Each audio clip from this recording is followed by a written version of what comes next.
welcome to this week's episode of the Stickbow Chronicles, brought to you by Blackwidow Bows. Happy Monday. I'm Rob Patudo, and he is... Blake Hunter. Oh, he's a little lively. It's kind of lively. Barely. What are you on like a 36-hour workday? Yep, pretty much. A little lethargic, so bear with me. That's what you get for going hunting. How long were you gone? 10 days.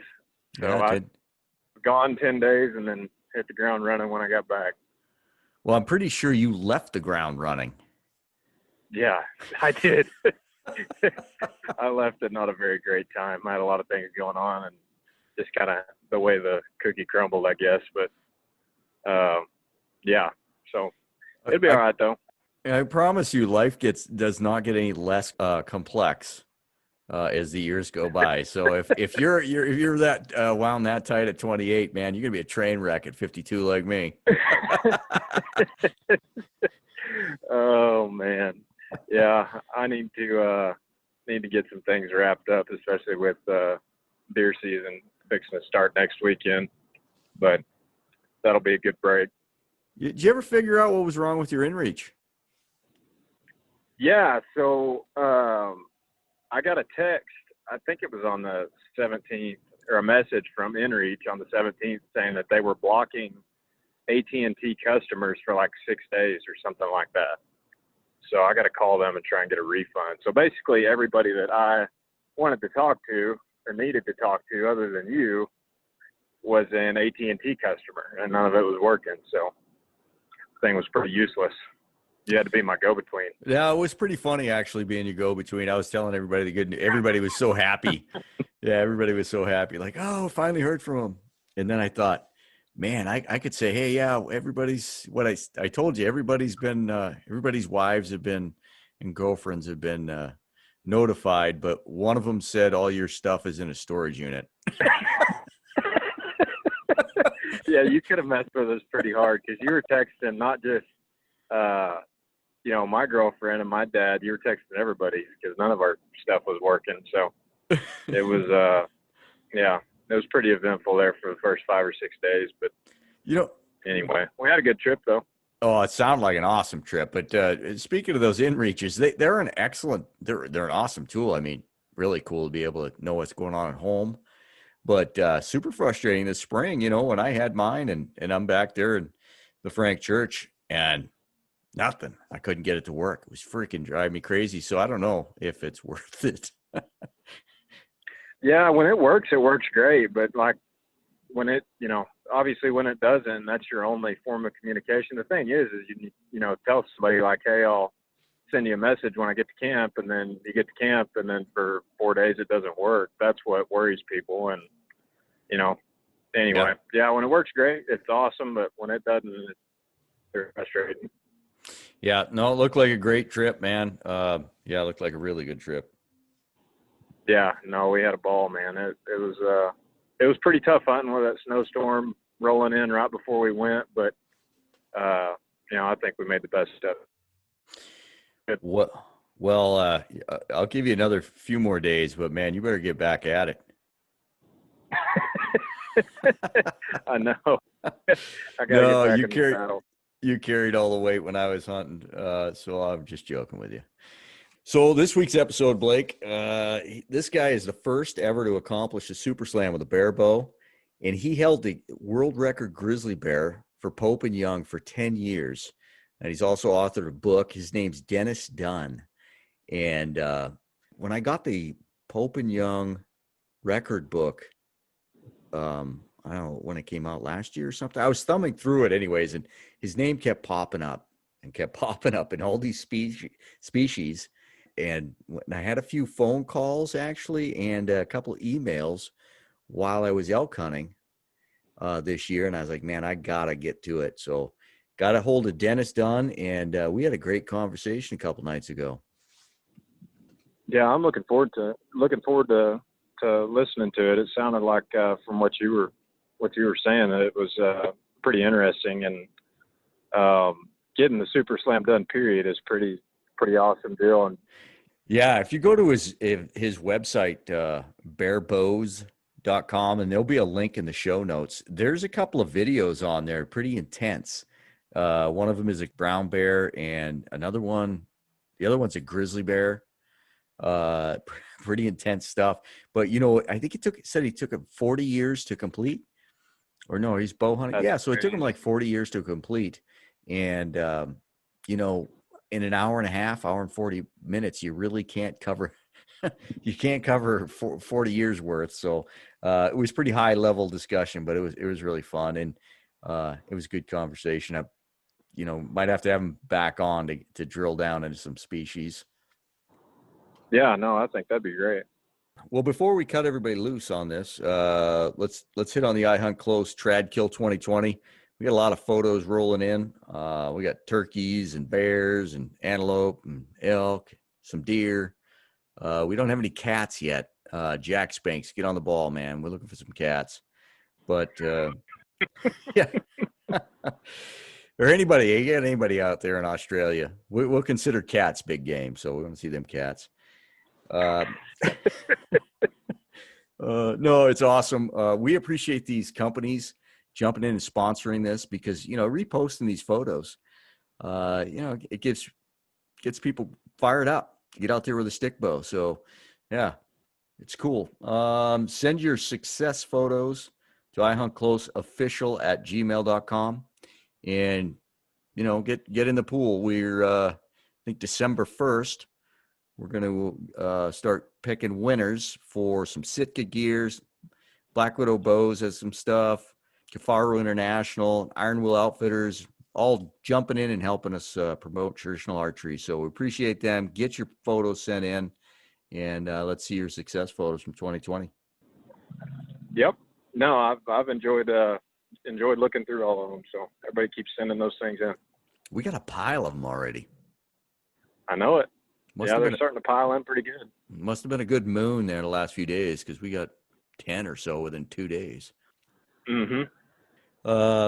If you like what we do here, head on over to the website, stickbowchronicles.com, and check out the swag. We got shirts and mugs and stickers, and I don't know what else we got there, but check it out. Any of those proceeds go to help continue this podcast, and along with the sponsors, Kifaru International, the Footed Shaft, Selway Archery, Ironwill Outfitters, and of course Blackwidow Bows.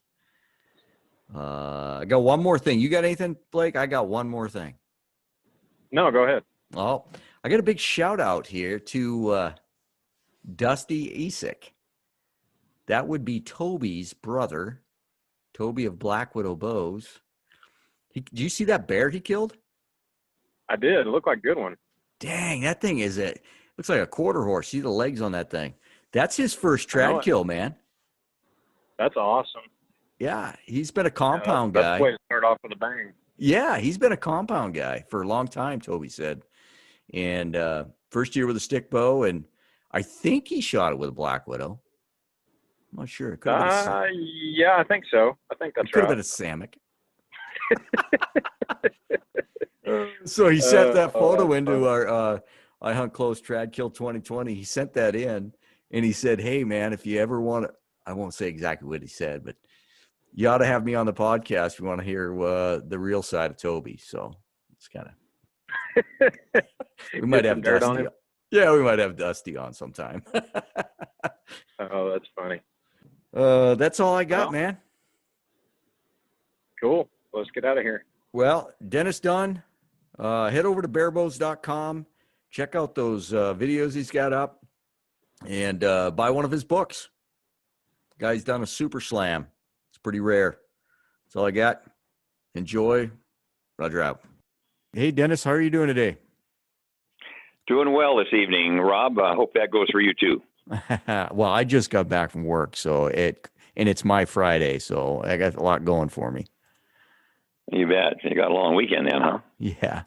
Where are you? I hope you're going to spend it out in the field hunting somewhere. Well, that's the plan. Where are you located at? Well, our home now is Sun Valley, Idaho, but I grew up in Seattle, Washington. I was born and raised there. We finally moved away from Seattle, and thank God we did in view of what's happened to that city since then. We moved over here in June of 2017. Yeah, well, that's a great place to be stuck. Well, it is, and the biggest part of my family's here. I have 2 sons and 6 grandchildren, and one of those sons and 4 of our 6 grandchildren are right here in the valley, the Wood River Valley, and my older son Bryant, who lives here, he owns Sun Valley Outfitters, and he moved here right out of college so he could fish all spring and summer, hunt all fall, and ski all winter, and for about 7 years, he lived in complete poverty, and I wouldn't give him any financial help, but he finally found a way to make a living doing all those things. And now he has several businesses, a retail shop in downtown Ketchum, right nearby to Sun Valley, and he has 40-some people who guide for him on the rivers during the year and up in the mountains during the hunting season. So he's living his dream and has made a great success of his life. Oh, that's pretty cool. And actually, I have a friend from Gig that I grew up with that lives in Gig Harbor now, and he just told me he's headed to Sun Valley today to go fishing. I wonder if he's fishing with your son's outfit. He could well be. There's also a very well-known fly fishing enterprise here called Silver Creek Outfitters. And years ago, Bryant guided for them before he went into business for himself. But you undoubtedly, as a bow hunter, are familiar with both Kuiu and who's their great competitor for the outdoor clothing industry. Sitka? Yeah, Sitka. That Sitka was originally founded by Jonathan Hart and Jason. Having a senior moment here. Jason, he's the fellow who self-destructed with a. Oh no, I guess not too many years ago. Jason, but the two of them founded Sitka together. Jason Hairston. Yes. Hairston and Jonathan Hart founded Sitka, but I first met them after they had a hunt with my son Bryant for mule deer here one fall with bow and arrow. And he said, "Hey, you got to meet these guys." So he put me in touch with them. And the next thing I knew, they hadn't quite launched their first catalog yet, but they said, "Are you going to be at the SCI convention this coming, or the sheep convention, maybe it was, in Reno this January?" And I said, "Yeah, I am." And they said, "Well, let's have lunch together." And they laid out their program for me with the original mothwing camo pattern for their Sitka clothing. And they invited me to write an essay for the centerfold of their first catalog called, I called it The Essence of the Hunt. And there was a picture of me, a color photograph above the little essay in that centerfold of me and my Pope and Young world record Grizzly there with an arrow lying on top of the Bruin. And that never got used again in their future catalogs, but at least it launched their first catalog. So I feel very flattered and honored to be asked to do that. You got in on the ground level. I guess I did, and I've been able to get Sitka and Kuiu gear at an outfitter's price ever since. That's a heck of a deal. Did you grow up in Washington? Yeah, I grew up in Seattle, huh? Okay, yeah. What was had the pleasure of getting to know Glenn St. Charles really well, and all of his family. And in fact, when he and my first wife got married, he and Margaret gave us a wedding gift, and I felt very privileged to get to know that family. What an amazing family they were and still are. Yeah. Suzanne St. Charles has made my arrows for the last 35 years. Oh, yeah. How did you get into hunting, and did you start right out bow hunting? No, well, yeah, I did, but I had nobody in my family, no mentors in my family to lead me into hunting. Nobody. My mother remarried when I was 8, and it is true that my biological father, whom I didn't, she divorced him, I was 5. He had hunted in his earlier lifetime down in Texas, where he was raised, but I never went hunting with him until many, many years later, after I got out of college, or while I was in college, I actually introduced him to archery. And then he and I did some bow hunting together later on in life. But my mother had taken archery at Stanford as her athletic activity. She was actually the first woman from the state of Idaho to ever graduate from Stanford. She was born in 1913.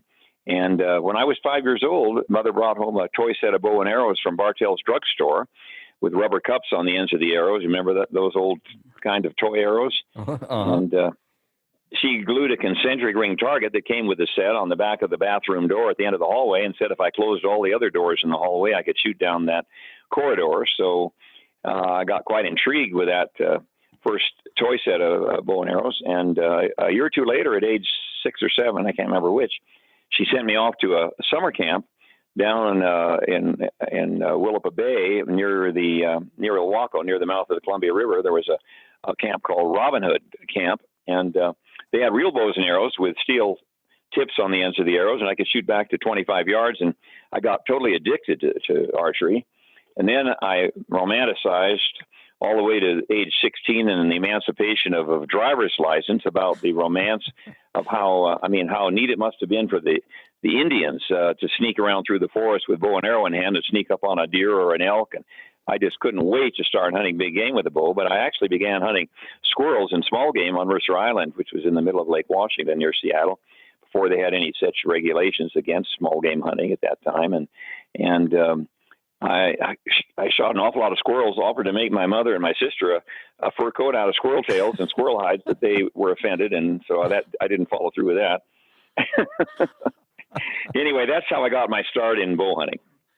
Man, it kind of dawns on me that the Pacific Northwest, even beyond Glen St. Charles, it's got a rich history in archery. And what was the you have any idea what the catalyst was, or was it just Glen St. Charles? No. In fact, I didn't meet him until I was probably a freshman or sophomore in college. My first deer hunt was when I turned 16. I drove over to Eastern Washington thinking that that's where I had to go to find the deer. I knew there were a lot of mule deer over there. I didn't even know that there were a lot of Columbia blacktails in the thick vegetation all around Seattle.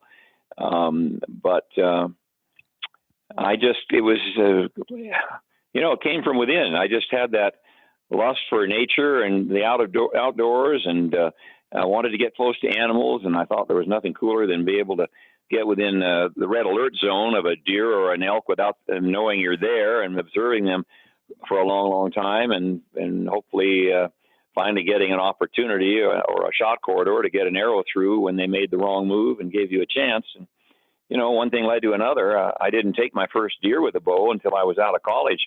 I was 24 years old before I actually was able to put any venison in my freezer. But from then on, I think every year from then after, I killed one or more animals, and I'm sure I've taken well over 100 animals by now. I lost count a long time ago, but it just got in my blood. And long about age 30, 35, somewhere in there, I realized that my passion for fishing and hunting were at odds with one another, that I didn't have enough money in my wallet or enough time in the day or the week or the year to devote myself equally to both passions. So I had to make a choice. And what went on the back burner for most of the rest of my life was fishing, and hunting took front and center stage. And that's been my driving passion the rest of my life. Where'd you go to college, and what'd you study? Well, believe it or not, I don't say this with any pride. I think I could have gotten just as good an education at a little liberal arts college like Hillsdale in Michigan. Probably a better education there. But I went to Harvard 4 years. I graduated cum laude with a degree in Romance languages, and for the first 10 years out of college, I taught French language and literature, grades 7 through 12. Wow, interesting. You came back to Washington? Mm-hmm. Yeah. In fact, I went back to teach at the high school that I had graduated from. I had signed a contract to teach there in the fall of 1962. I signed that in the spring of '62 before I even graduated from Harvard, and the headmaster knew he wanted me to come back, and I was eager to get into the teaching profession, and I was in love with Romance languages, and so I went back to serve on the faculty alongside with my former French teacher. And he had other students of his major in Romance languages or French in college, but he'd never had one come back to join him on the faculty. So he and I became fast friends for the rest of our lives, and the school asked me to write his obituary for the school magazine once he passed away. Well, that's pretty cool. I promise you that my my high school didn't want me back, but that's pretty cool. Jumping forward a little bit, you tell us about the North American 29. Now, you have a great accomplishment there that has so many levels to it. Start us out at the base. So you accomplished. Okay, a place to start is by telling you and your listeners that the Super Slam was never a goal of mine until 6 years before I finally got there. But what I found intriguing and challenging and exciting was the idea of just going from one species to the next. I wasn't even thinking about that I would ever even take all 29 species. But once I had taken a Roosevelt elk, I thought, gee, I'd love to go over to Eastern Washington or down into Eastern Oregon and try and take a Rocky Mountain elk. And then I took a black bear. I before they changed the laws in Western Washington, I actually baited up a black bear where I was doing all my own work to set the baits and check on them regularly. And finally, I took my first black bear on a do-it-yourself project, and that was one of the biggest thrills in my early hunting lifetime, for sure. But one thing led to another, and then finally, Rob, it was a well-known traditional bow hunter named Rick Dugan from Colorado, who asked me one winter. I think we were attending the annual Wild Sheep Foundation convention together, and or maybe it was at a Pope and Young convention. I can't remember. I think it was a sheep convention, now that I think about it a little more. He asked me how many of the 28, at that time it was 28 different species that constituted the Super Slam, because they had not yet added the Thule elk. And he asked me, I knew they would sooner or later because Boone and Crockett had already done it. But he asked me how many of the 28 I had taken, and I said, I don't know. And I said, he said, well, count them up. And I said, have you got a list? And so he said, well, you have one in your wallet, don't you? Don't you carry your Pope and Young card that has all that on the back of it? And I said, oh, yeah, you're right. So we got it out and looked at it, and it turned out I had taken 16 of the 28 species at that point. And he looked at me and he said, how old are you? And I said, this was in 1950. This was in 19, let me think. No, this was in, so I was born in 40. I'm 80 years old now. I was born in 40, and this would have been I would think I was 57. So it would have been 1997.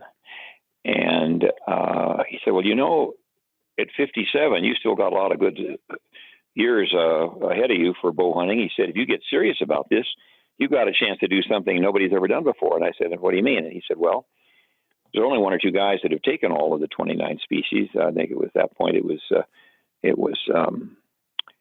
Chuck Adams and Jack Frost and Tom Hoffman. But he said, nobody's ever done it barebow the way you hunt, without sights attached to your bows.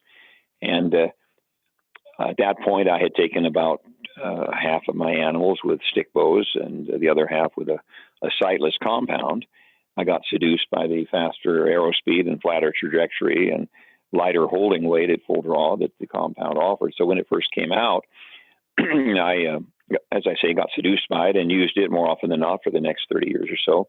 But every once in a while, I'd go off on a hunt with a stick bow, a long bow, or a recurve. And in fact, I took a real nice trophy book animal up in central Canada with a U-wood longbow that Jay St. Charles made for me. Oh, cool. But 14 years ago, in 2006, I hung up that compound for good and went back to my roots in traditional archery. I had taken 7 of Washington State's 8 huntable big game species with my stick bows before the compound was ever invented and came to market. What was the one you were lacking? Go ahead. What was the one you were lacking? The only one I hadn't taken in the state of Washington, though I hunted them once, but I never drew blood, was the Rocky Mountain bighorn sheep. Oh, okay. Was that a draw hunt then? Mm-hmm. Okay. Sure was. Yeah. So you're at number 16 in 1997. Is that correct? Yeah. Mm-hmm. Wow. the whole shebang, the 29 species, once they added the Tule elk, it took me 40 years. But as I say, it wasn't until 34 of those years had gone by that Rick Dugan put this idea in my head that I had a chance to do something. It hadn't been done before. And that's pretty heady stuff when you think about it. I mean, man. How many people do you know that can say they've done something that no human being's ever done? Yeah. I mean, there's been billions of people in human history. And so once he put that bee in my bonnet, Rob, I couldn't get it out. And it kind of went to work on my mind, and maybe it crazed me a little bit. But I thought, man, that would be cool, wouldn't it? To be able to do that, particularly since nobody had ever done it with barebow shooting, with purely instinctive shooting. Yeah, absolutely. So you were a man on a mission. So one thing led to another, and I'd have to tell you that the two species that were the toughest for me, I went on 7 different hunts for each of those 2 species, and they turned out to be species number 27 and number 29 with the Tule elk in between, which was the 28th species for me. But I went on 7 different hunts for grizzly and 7 more different hunts for Alaskan brown bear. And I finally killed a male. I never would shoot a female bear, never have, never would. I never would take a shot at a bear that I didn't absolutely know was a male ahead of time. But it took me 7 hunts for both of those species, and then 2 hunts for polar bear. And when I finally spent 4 years writing my book, Barebow, which I started writing as soon as I came home from that 7th hunt for the 29th species, that Alaskan brown bear, I dedicated the book on the dedication page to my wife and my mother, because both of them had been terrified of bears all their lives. And I was asking them to sit at home for years on end while I went off with bow and arrow in hand after the 3 most dangerous carnivores on the face of the earth, at least in North America. And so they deserve the dedication. The dedication page has a picture on the right-hand side of the 2-fold spread of the full life-size mount that's now in the Pope and Young St. Charles Museum. I donated it to the museum as a gift some years ago. But I killed it in the spring of '04. And then on my 7th try for brown bear, 4 months later, I took my Alaskan brown bear. He was a younger male, probably a 4-year-old, but I wasn't looking for a monster at that point. I just wanted to, it was my 7th hunt for brown bear. I just wanted to make sure it was a male, and he was only 7.5 feet square height, so he wasn't from Kodiak Island. He was from, as a matter of fact, southeastern part of Baranof Island. But that got the job done, and then I came home and started writing my book. So you seven hunts for grizzly, 7 hunts for a brown bear, and 2 for a polar bear. Is that right? Yeah. For the listeners, wrap your mind around 16 hunts. That's awesome. Well, I'm going to read you what it says on the dedication page here. It's kind of special. This book was 3+ years in the writing, almost 4 actually. It is lovingly dedicated to my wife Karen and my mother Mildred King Dunn, both of whom sat at home worrying about me throughout my 7 archery hunts for grizzly bear, 7 more for Alaskan brown bear, and an additional 2 for polar bear. All in all, 172 days spent in the field in pursuit of the 3 most dangerous carnivores on the continent. That grizzly, by the way, I don't know if your listeners know this, I'm sure many of them do, but bear skulls continue to grow ever so slowly throughout a bear's entire lifetime. And so everything else being equal, if you kill a really old bear, he's going to have a really big skull. And they only go in the record books, either Boone and Crockett or Pope and Young or SCI, based upon skull measurements. So Alaska Fish and Game was very curious to know how old this bear was. We all knew it was an old one from the looks of the teeth and the claws. But they did a tooth study on him. And a bear biologist will tell you that if a bear reaches its teens, 13 or more, that's an old bear. This bear was 28 years old. Yeah. Dang. Yeah. And he only had 1 canine left in his mouth. The other 3 were entirely missing. The 2 in the bottom of the jaw, all you could see was the empty Poseidon missile tube down there where the nerve used to be, right down to the bottom of the jaw. There was just nothing left, and most of the other teeth were broken or worn down to the nubs. It was, I called him Old Snaggletooth because he still had his upper right canine tooth. That was it. And for 10 years, he was the Pope and Young world record, but he finally got dethroned by an even more incredible bear. I don't know how, in fact, he wasn't near as old as my bear was, but he had an enormous skull. And at the time that Rod Tobias from Pennsylvania shot that in I believe he shot it in 2011. I took my Grizz in 2004. But when he shot it in 2011, it went into the Boone and Crockett book, their all-time book, scoring higher than any rifle-killed grizzly ever entered into the all-time Boone and Crockett record book. Holy smokes. And now I think there's 2 or maybe 3 rifle-killed grizzlies taken in the last 9 years that have exceeded that one. But I'm sure that will be a Pope and Young world record, never to be broken. No, you can't say never. That's true. That's for sure. But that would be probably the least likely one to ever get broken, because so we're talking inland grizzly. What did Skull score?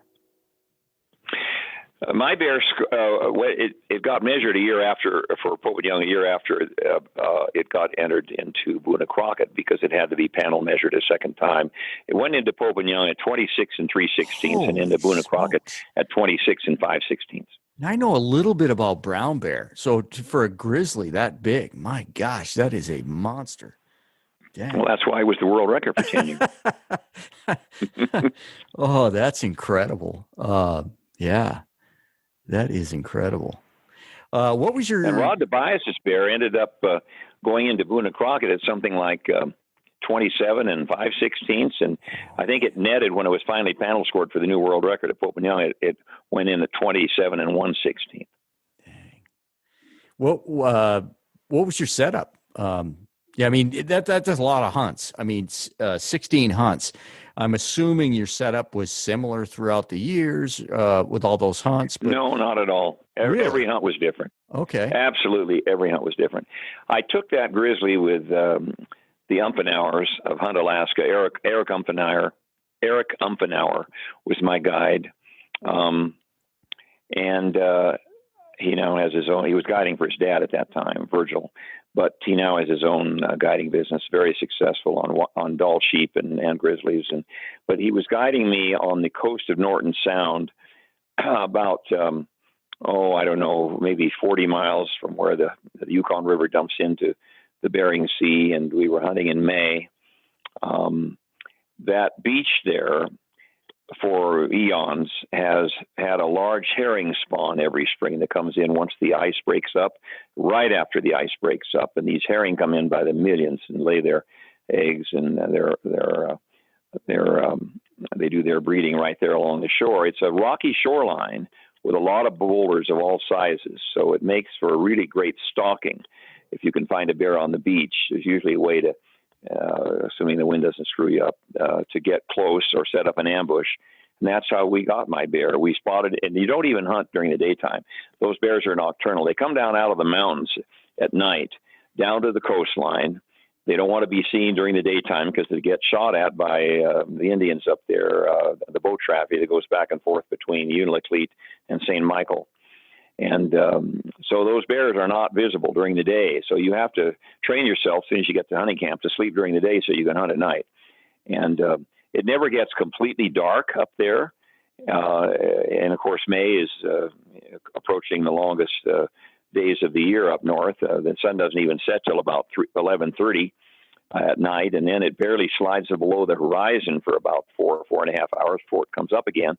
So if there's a clear sky, you can read a book without the aid of a flashlight, just by moonlight or starlight, because it's never that dark. But that's when you're hunting, and that's when the bears make themselves vulnerable. And what you do is you get out in a little boat with a quiet motor, and 600-800 yards off the shore, you just putt along real quietly. And if you don't rev up the engine, those bears aren't going to hear you because of the wave action and whatnot in against the rocks on the shoreline. There's no real beaches in there. It's just all very rocky.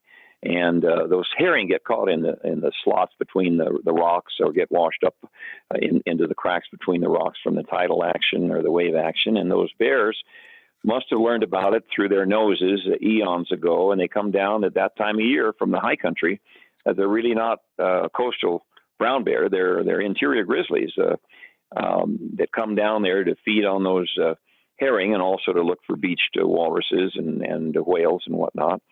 And anyway, when you find one on the beaches during the night, you figure out which way the animal's traveling, and you get well ahead of it and try and set up an ambush. And I hunted with the Umfenauers 2 years in a row. The first year, I went home the most frustrated I've ever been in my hunting lifetime, because I had one close encounter of the furry kind, which you can read about in my book, where I actually released the arrow at 4.5 yards from the big grizzly as he ran past me.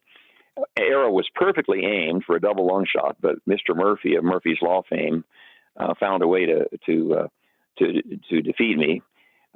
I was in a situation where that bear was running down the beach trail as fast as he could run.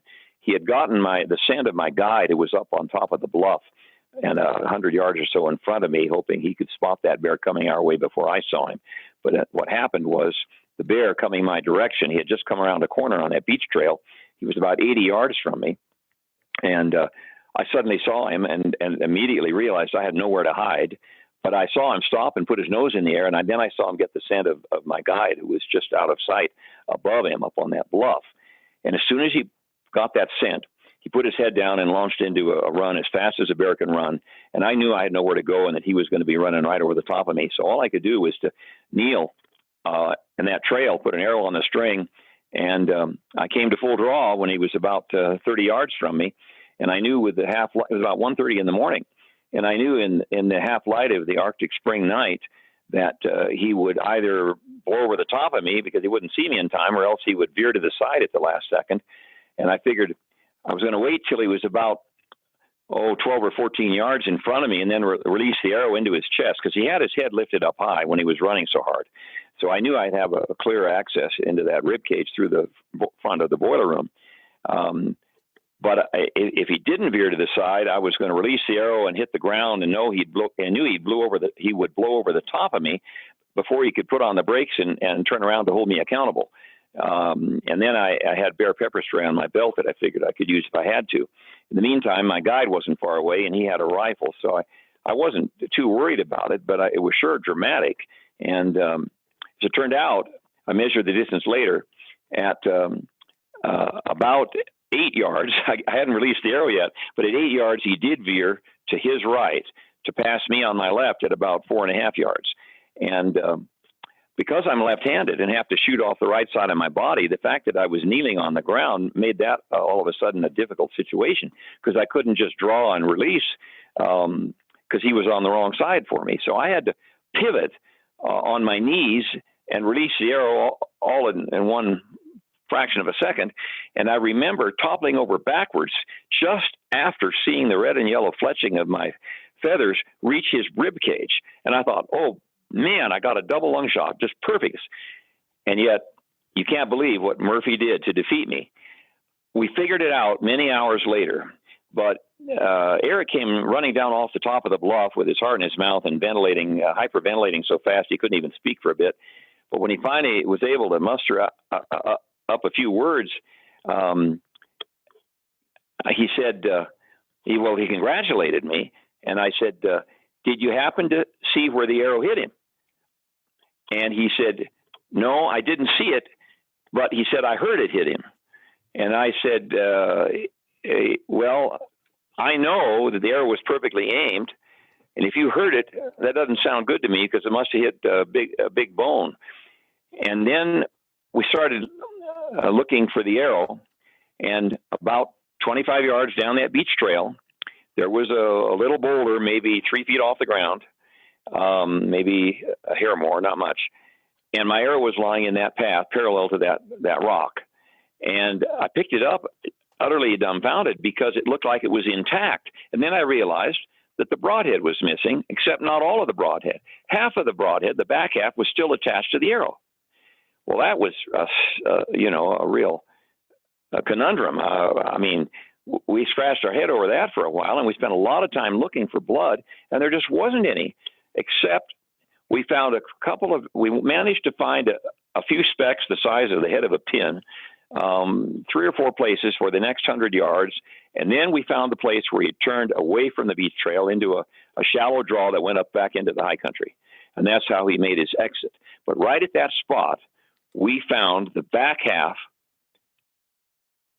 we found let me think. Oh, okay. The back half of the ferrule was still attached to the arrow shaft, but none of the blades were. But we found the back half of one of the 3 blades in the grass there, right where he left the beach trail, and there was a drop of blood on it.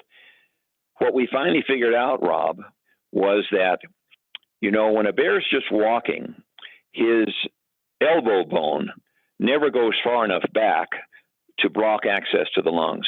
But when he's running full bore as fast as a bear can run, those legs are hyperextending forward and back.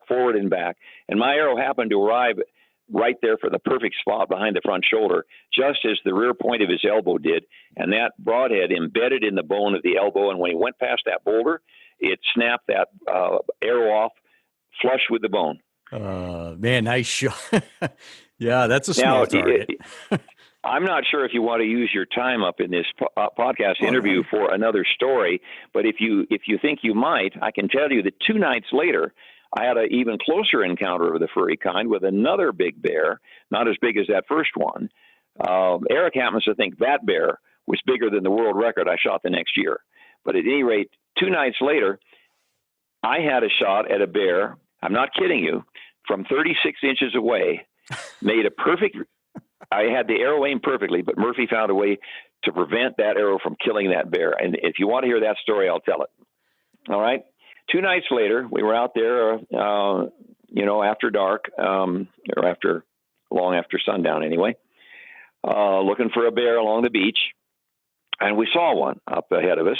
And we found a little cove where we could hide the boat. If they see a boat along the shore, they're out of there. They're back into the high country within a minute or two.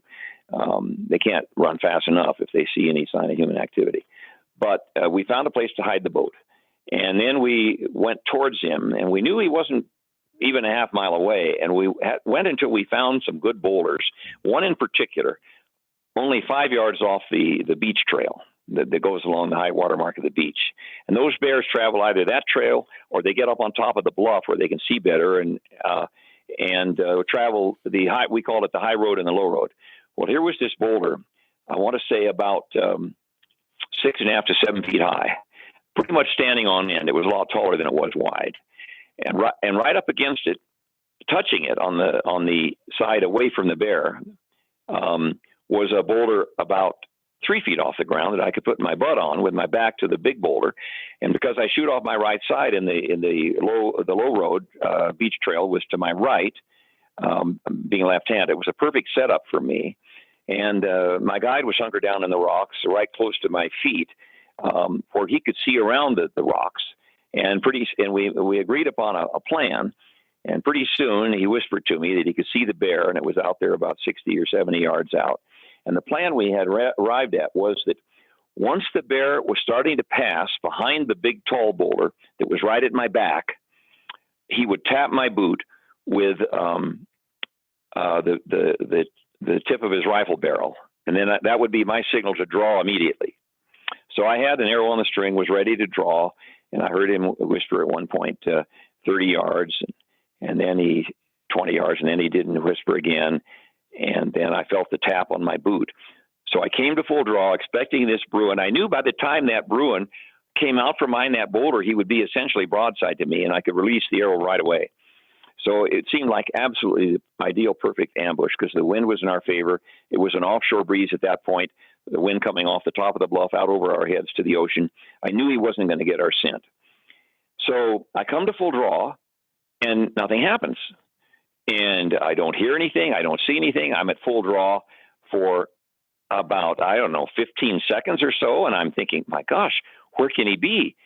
And then Eric, in desperation, he whispers, he's up above you. And I turn and look over my right shoulder. And here is I can see the top of the head of the bear and his ears. And he's stopped there. He's evidently kind of leaning against the rock, and maybe he sensed some danger with his sixth or seventh sense. But when he heard Eric whisper to me, he stood up on his hind legs, and now he's looking down at me over the top of the rock, and his belly button isn't more than 36 inches away from the small of my back with that boulder in between us. Oh, man. Well, here I am at full draw. So I turn around without shifting my fanny. I just have to twist at the waist. But I just turn around and try and shoot over the top of that rock. And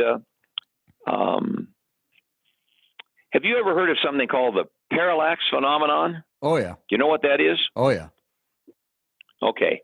Well, you've heard stories about a gun hunter resting his arm and his rifle across the hood of his pickup, and he's got his telescopic sight set on a buck out there 100 yards or so away, and he pulls the trigger and ends up putting a hole through his rearview mirror that he didn't see through the telescope.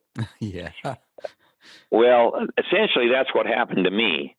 I could see the front of that bear down to about his armpits, and I'm thinking, his heart's probably not visible to me. I can't see that far down. But I knew that at 4 feet or 5 feet at most, I knew that as long as my left and right was perfect, it would be an absolutely fatal shot, because I would either get his spine, or I would get a jugular, or I would get his trachea. For sure it was going to be a killing shot, as long as I didn't screw up my windage on the release. So when I released that arrow, I know it was perfectly aimed, but what I didn't realize was that I anchor beneath my cheekbone, which is about 2 inches below my eyeball. I had clear vision to the point I was aiming at, but my arrow was departing from a lower point in elevation than my eyeball. And so what happened was one blade of the broadhead clipped the top of that rock and sauteed right over his shoulder and never touched him. Oh. Well, what was his reaction?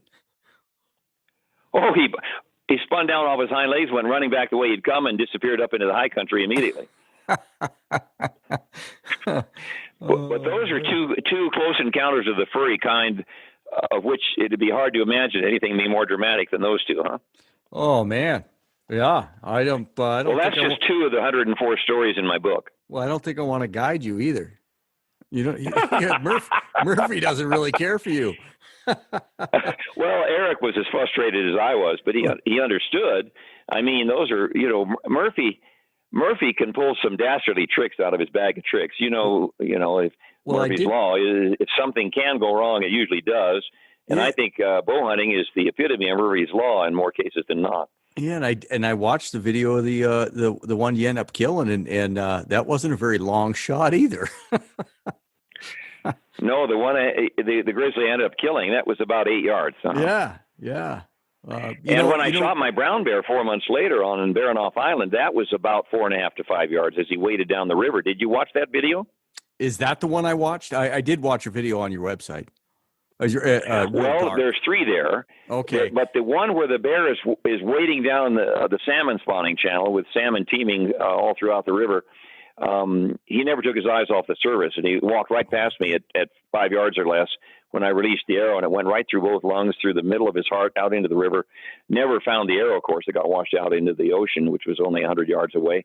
And he was stone dead in 8 or 9 seconds. I did see I have that. a picture. I have a picture I could show you someday of the heart, which we took out of him the next morning. And I was using a 3-blade Savora broadhead at the time, and there's a gaping triangular hole right through the precise geometric center of his heart. And he didn't live more than 8 or 9 seconds. I did see that, and I was curious. The video is kind of dark, and I didn't realize your guide was in front of you. Correct? No, he was behind me with his knees in the small of my back, with his rifle moving around like he was a cat on a hop-tin roof. When my wife saw that video, she said, "I can't believe your guy didn't scare that bear off. He was moving so much." That's what it was. I was wondering, what the heck's all the movement?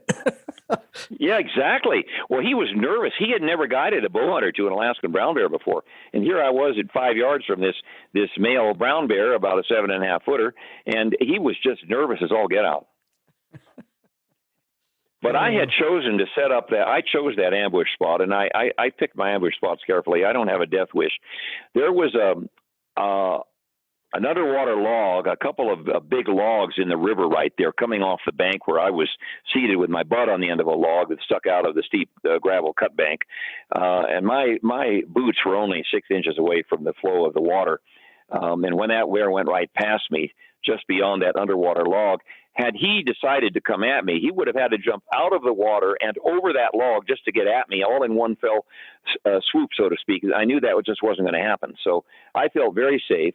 And it's too bad the outfitter didn't feel more confident about the situation, because he could well have ruined that situation for me. That looked like a workout. And you want to know the rest of that story, which is amazing.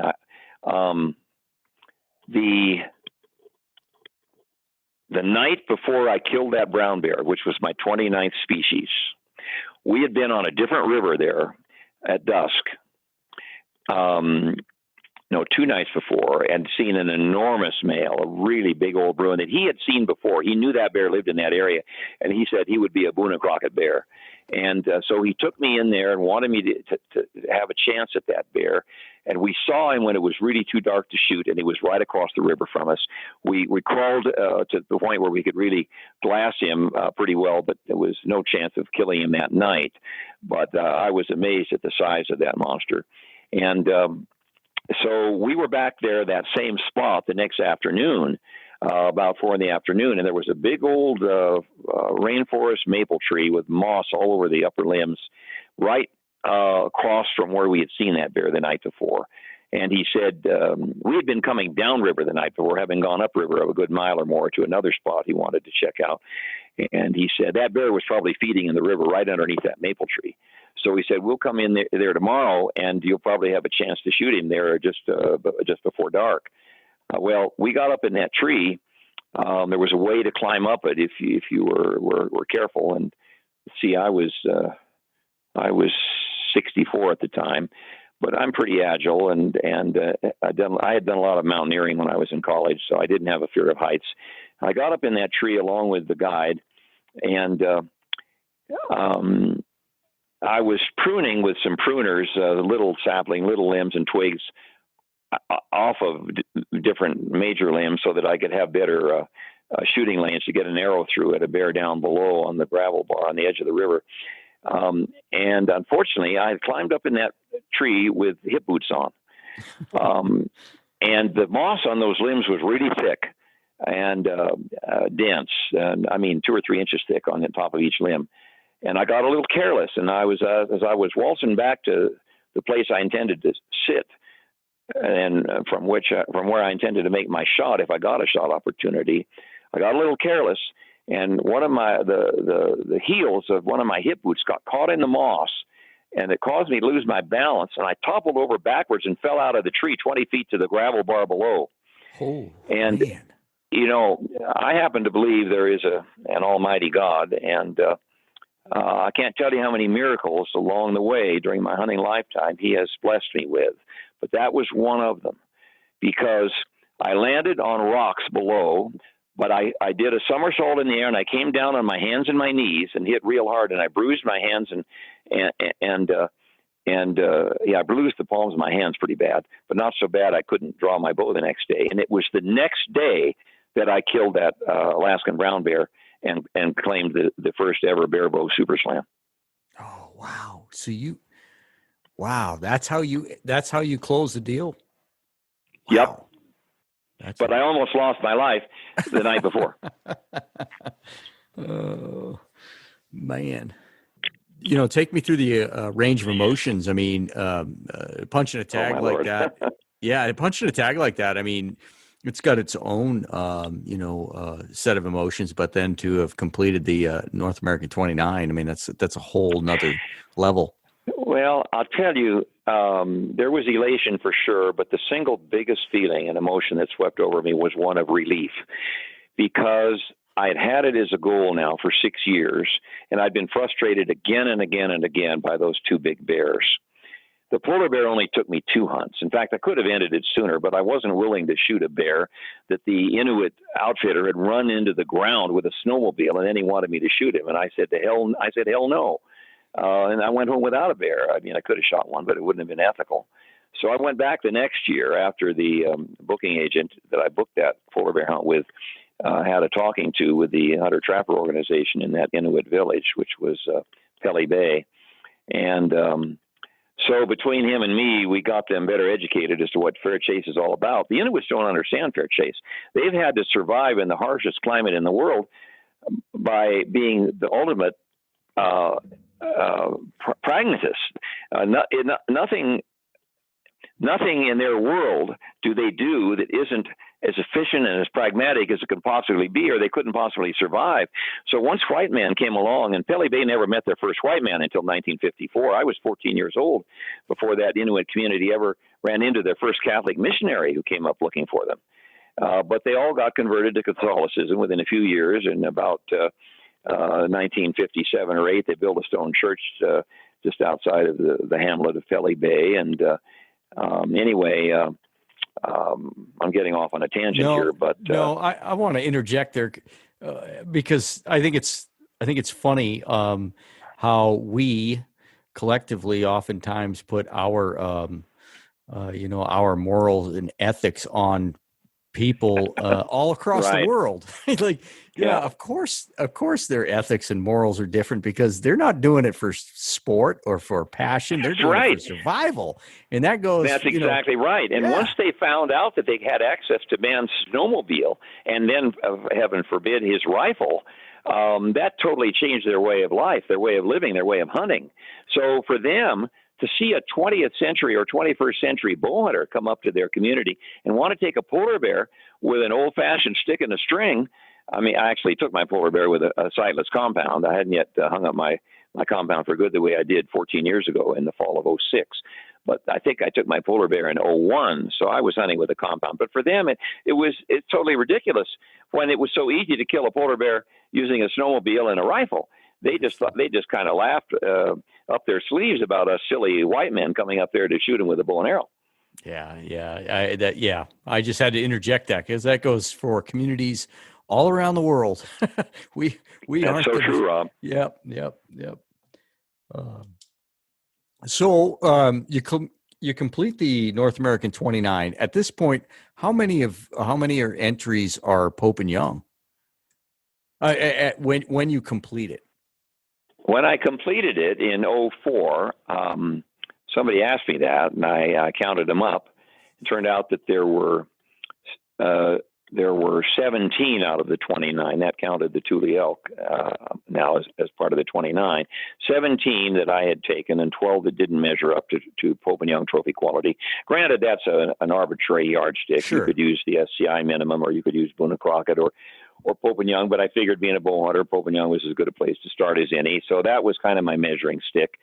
And I thought, well, here I am, 64 and a half. That was when I started writing my book.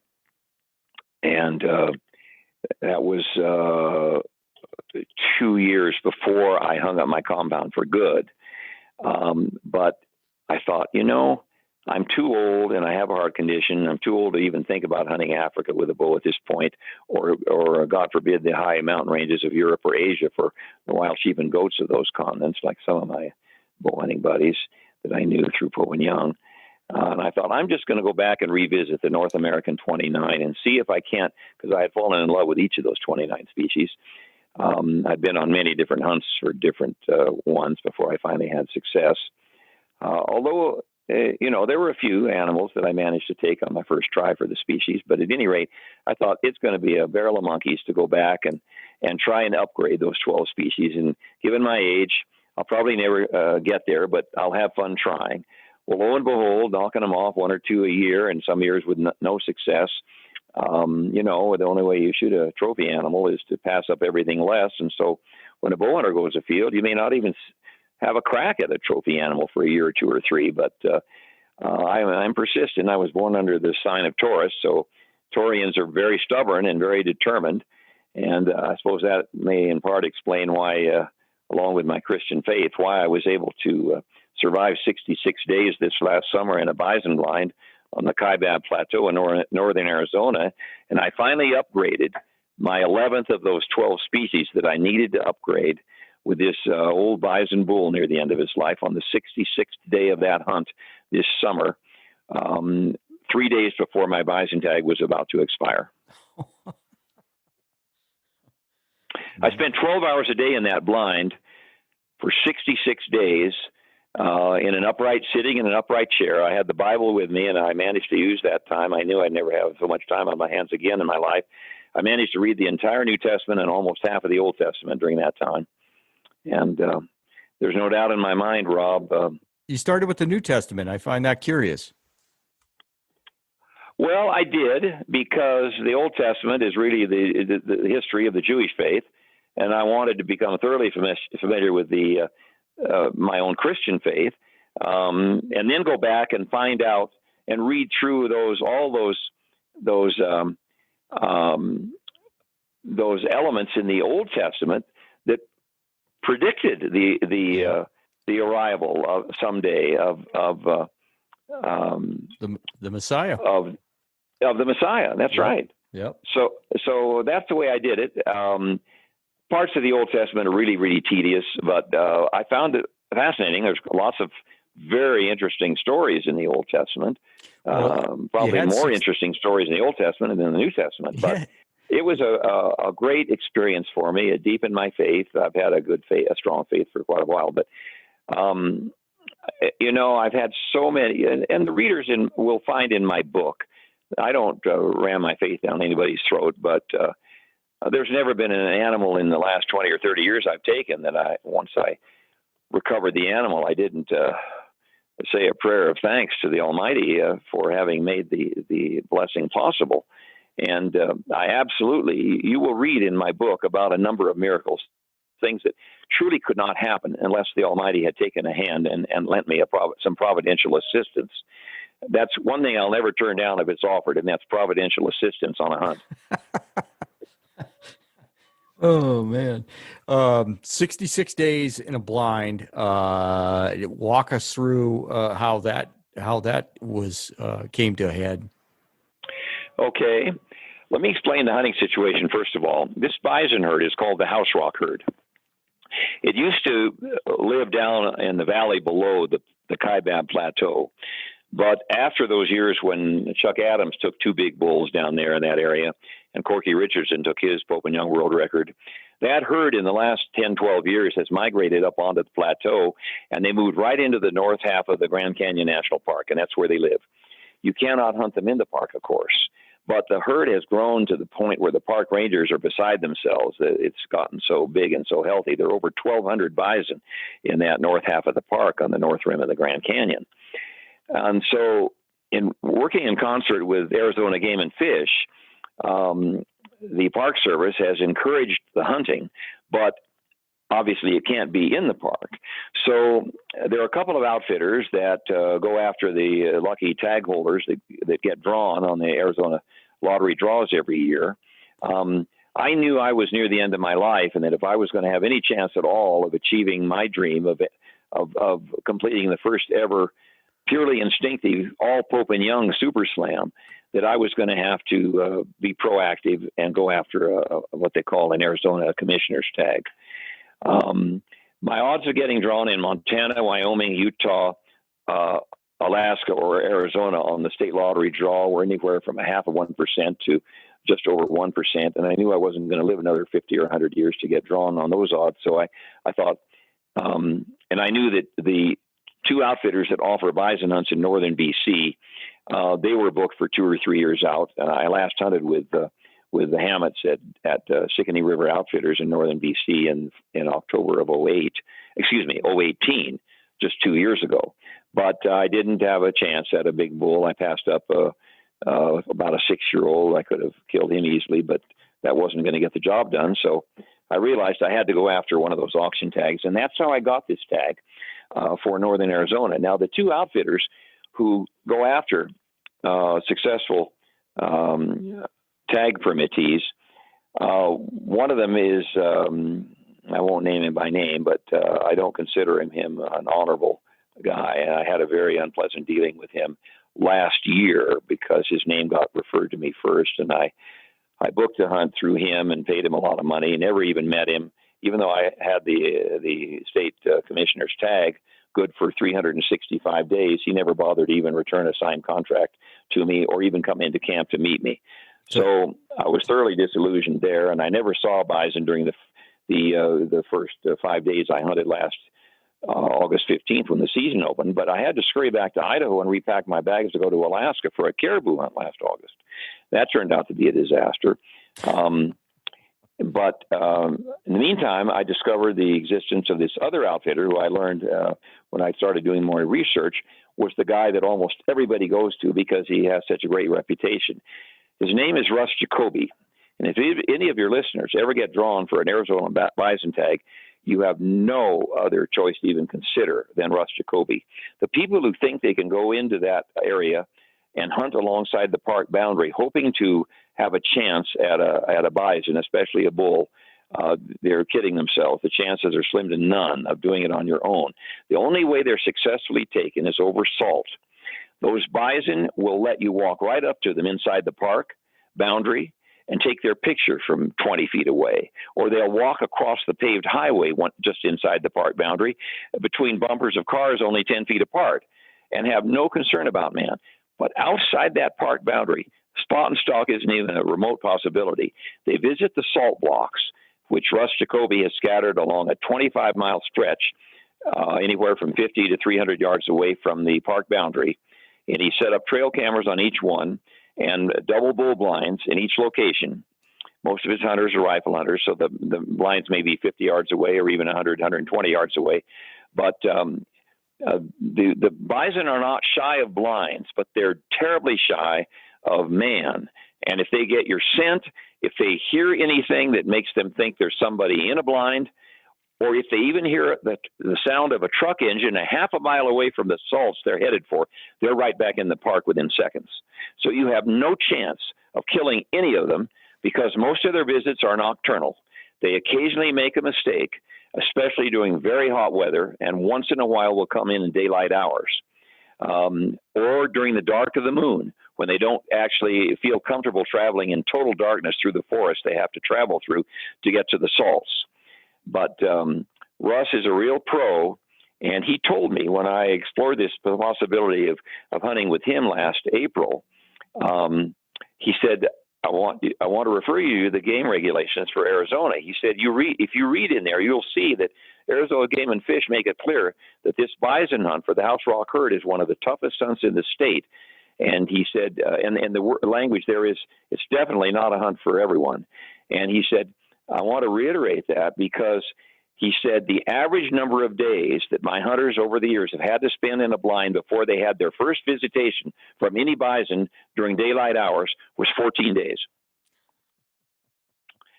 And I said, okay, Russ, I have the temperament, I have the physical and emotional strength to set my sights on a goal and stick with it day after day. But I don't think I can hunt dark to dark the way you're suggesting, 15 hours a day. But I think I can hold on for a month or 2 months or even more if necessary till my tag expires when I come visit you in late May. I'll be there for the long haul, and I want you to know in advance I'm not interested in taking a young bull. I'm only interested in arrowing a bull near the end of his life. For sure, it's going to have to be one that makes Pope and young, but I said, frankly, I've already taken three other Boone and Crockett animals with my stick bows in the last 5 years, and I want this to be a fourth Boone and Crockett animal beyond the age of 75. So I said, I'm going to be holding out for a Boone and Crockett animal till the very end. And I said, maybe you get me within 3 or 4 days of the end. If I haven't had a chance at a big old pumpkin head, then I'll settle for a Pope and Young bull. As it turned out, I saw 2 for sure Boone and Crockett bulls. I had a shot at one. I'll tell you how that went down in just a second. But I didn't kill him. I didn't even hurt him. But that was a freak, Murphy kind of freak thing that happened. When I got a crack at him, in between a slot between 2 other animals in a herd of 25 that came in all of a sudden in the middle of the day, and I'd never seen that happen before. This big old bull was a monster, and he was a lot bigger than the one I ended up killing 3 days before my tag expired. The one I killed was a dandy, but he wasn't anything like this one I'm about to tell you about. But when I finally had a chance to get a shot off at him at his rib cage, broadside, I forgot about the fact that in that particular blind location, I needed to cant my bow a little bit to the side to keep the top of the upper limb from smacking the roof of the tent of the blind. And when I let go of that, when I released the string, the roof of the blind absorbed most of the energy of that bow, and the arrow sailed out of the window of the blind weakly and struck the bull high in the back, way above the lungs. Don't think it even penetrated more than an inch or two. He went running off, and of course, it was a totally superficial wound. So Russ allowed me to continue to hunt. But had I remembered to cant my bow, it was a slam dunk shot at 11 yards. I was so disgusted with myself and so shook up, because I want to tell you that was the 42nd day that I had been in a blind for 12 hours a day. The way that hunt began, I said, Russ, I cannot hack 15 hours a day. That doesn't leave me time to sleep, to eat breakfast, to eat dinner, to pack my lunch for the next day, to take care of personal hygiene. If I'm going to be here for the long haul, and if I'm going to satisfy your desire and my own, which is to take a really big old bull near the end of his life with my stick bow, then I've got to limit myself to 12 hours a day, and I think I can survive that. So I'm going to have to give up the first 3 hours of daylight or the last 3. You tell me which you think it ought to be. So we started out, he had one particular blind location in mind where he said, there are not many bison that come into that blind, but the ones that come in, they're often really big old bulls, and they usually come in by themselves in the last hour of daylight. So I actually sat in that blind for 26 days, giving up the first 3 hours of daylight. I only saw one bull that would have been Pope and Young. He came in with a calf and a younger bull on the 6th night of my hunt. And then for the next 20 days, nothing came in ever during daylight hours. So then he switched me to a different blind location, and I had action there the very first day I went into it. But that was something, a miracle of its own. In the second half of the hunt, after I took an 11-day break, after the first 35 days, I took 11 days, went back, spent some time with my wife, and then I came back and started hunting again on July 12th. And just before I took that break, I had 5 days I spent in this new blind location.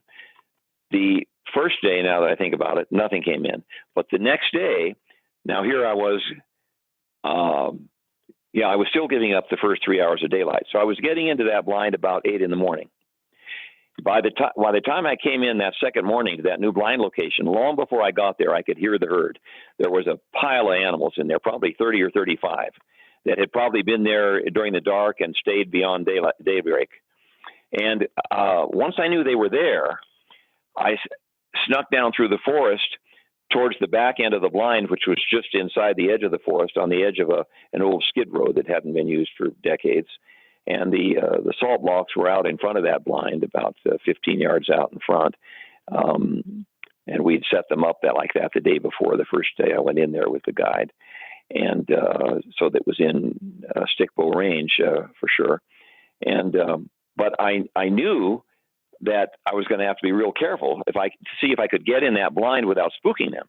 But I dragged my bow behind me or shoved it in front of me, I can't remember which, the last 30 yards, and I managed to get through the unzipped rear of the blind and haul myself up onto that chair in the blind, the upright chair that had no arms on it, so I could shoot off to the side. I'm off my right side out the window. And when I got up onto that chair, there were 35 bison in front of me, no more than 12 yards away. One of the most amazing things I've ever witnessed. I couldn't believe I pulled it off. Just when I was 10 yards from the back of the blind, a cow and a calf started to come around the side of my blind, but they thought better for some reason. They were within 10 yards of me, but never got my scent, never saw me, went back to join the herd after a few seconds, and I started breathing again and managed to complete the crawl into my blind, and then I had an amazing experience. They stayed there for almost an hour, but the biggest bull in that bunch was actually one with longer horns than one I ended up killing, but nothing like the bases, the huge, massive girth to the bases of the one I killed. He would have made Popignon, I think, probably with not a lot of room to spare, but that was still, as far as I was concerned, early in the hunt, and I wasn't about to kill him. but I do have some good pictures of him. And on the second half of the hunt, several weeks later, I saw him again at a different blind, and I know he's the same bull because I took pictures of him both times and compared the pictures. But he wasn't what I was looking for. And when the good Lord finally delivered my trophy bull into my lap on the 66th day at 4:45 in the evening, I was packing up to go out. And but by then, in that second half of the hunt, I was giving up the last 3 hours of daylight. And so I would get into my blind at 5 or no later than 5:15 in the morning, just before first shooting light. And then I would pack up to start hiking out about 5 in the evening.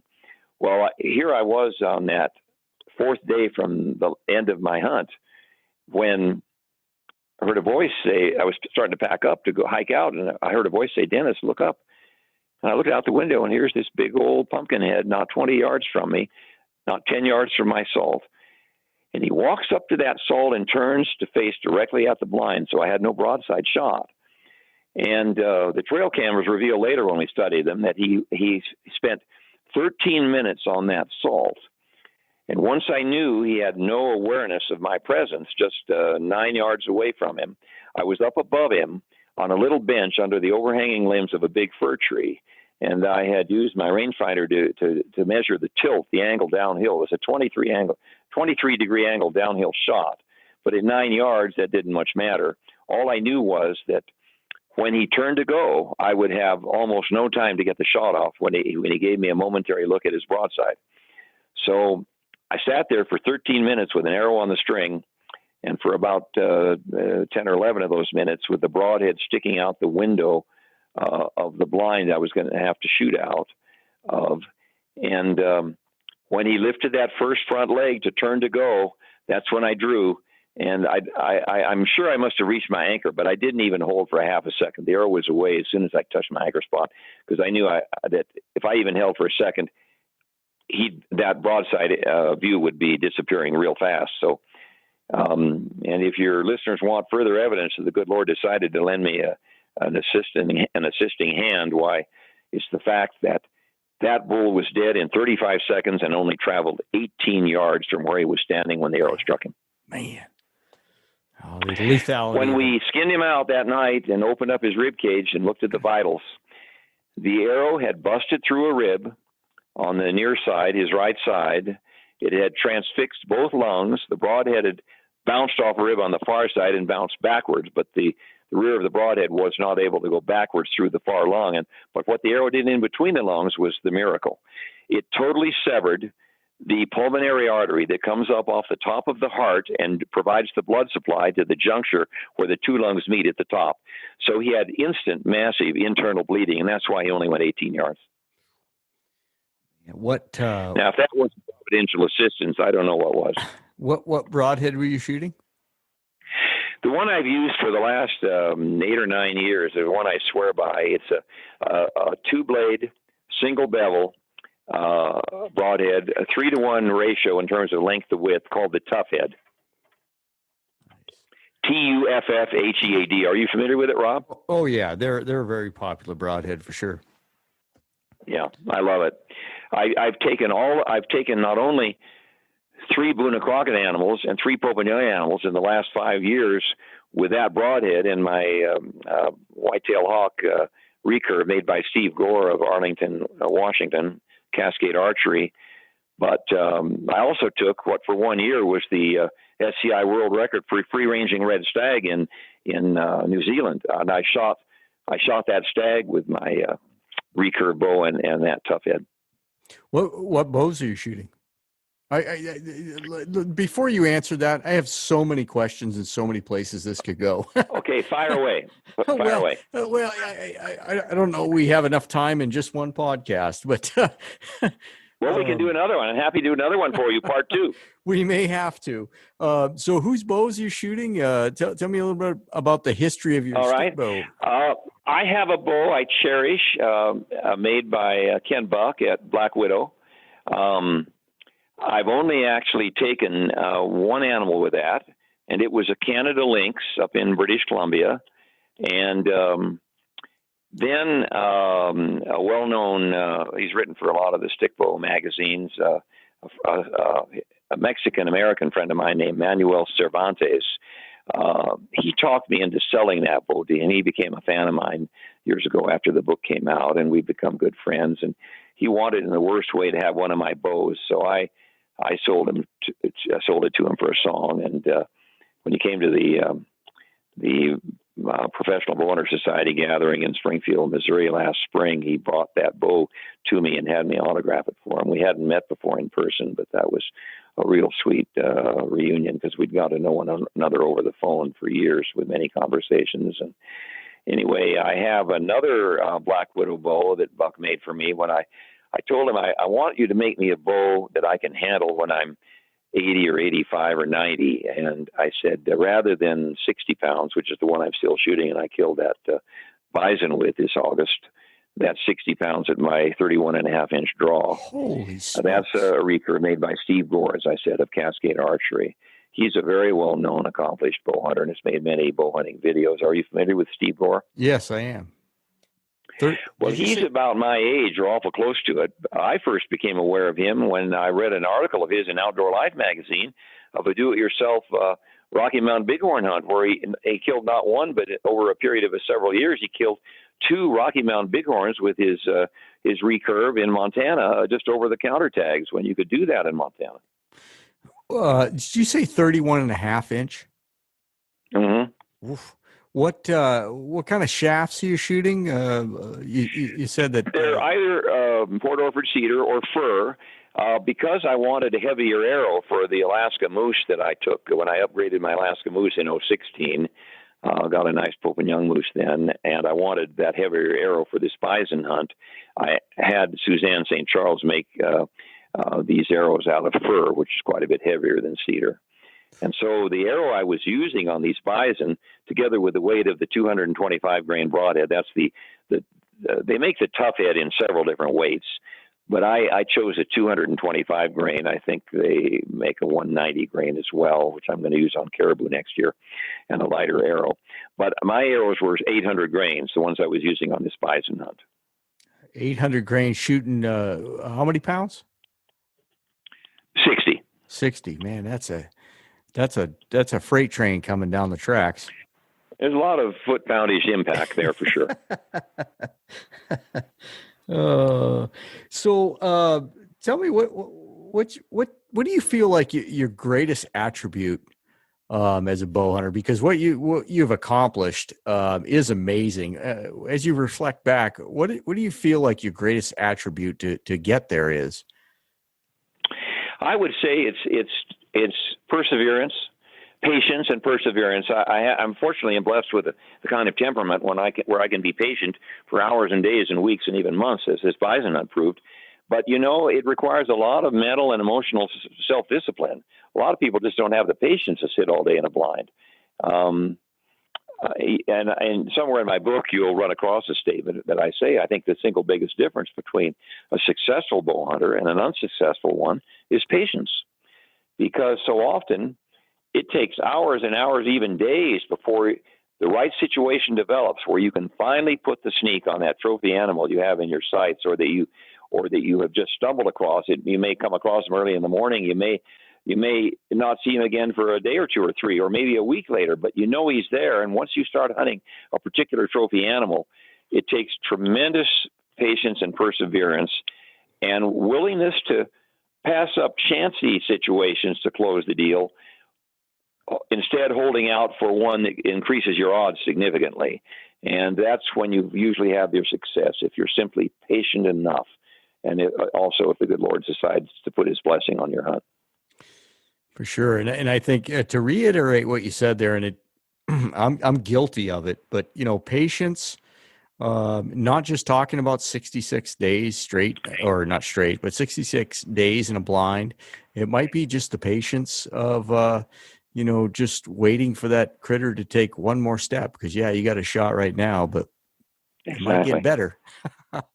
Yeah, or you may wonder if you can get an arrow between those branches, or through the leaves of this branch that's halfway obscuring the vitals of the animal, and sometimes you have to weigh the odds and when I upgraded my Roosevelt elk in southwestern Oregon back in 2011, I had to shoot through some fringy stuff hanging down off of a cedar tree, but the bull was only 11 yards away, and he was walking. And I came to full draw when I heard him coming, and I'd set up my ambush in a perfect spot. I had somebody calling for me about 100 yards away from there, and I figured out where the bull was coming from. We knew where he had disappeared to with his herd that day in the midday heat. And that time of year in Oregon, the days often are well over 100 degrees.